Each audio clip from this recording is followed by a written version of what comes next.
Ga wasu fina-finan Indiya na Hausa na musamman daga kamfanin Sultan, Datsiya sai kuma Fitaccen Masheki, sannan da akwai Mugun Gamo sai kuma Shawagi, na gaba kuma Masarrafi sannan da akwai Karkaf mu je zuwa Sultan. Domin samun waɗannan ƙasatattun fina-finan Indiya na Hausa kai tsaye ka suburbuɗe su ka mazge su ka saukar a wayarka ba tare da ka ɓata laukanka lokaci ba.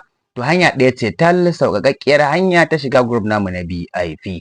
Group wanda ake biyan kuɗi a shiga domin su burbuɗe fina-finan Indiya na Hausa daga kowanne kamfani da ka san yana fassara fina-finan Indiya na Hausa.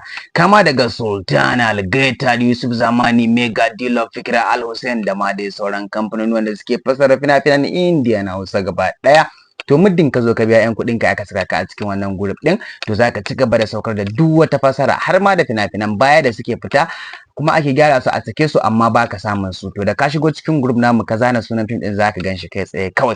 Sa'annan duka fina-finan da aka sake su baka kalle su ba da zaran ka shiga group din za ka gan su barkatai, sai wanda ya maka zaka dinga dangwalawa kana saukarwa a wayarka. Sa'annan kuma zaka iya ka kalla duk fim din da kake so a cikin group din ba tare da ka saukar ba. Ina yan downloading, ina masu kallon ɗaya gaskiya wannan damar ta aku ce.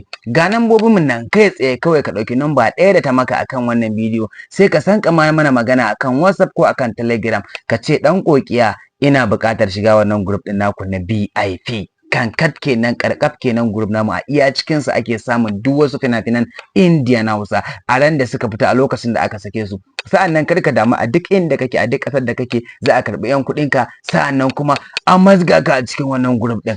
Babu wayo, babu yaudara, wannan sashishiyar magana ce. In dai kana so kana da buƙatar shiga wannan tsarin namu, to kai tsaye kawai ga number da zaka ɗauka ka mana magana nan a duk inda kake a duk ƙasar da kake a kabta.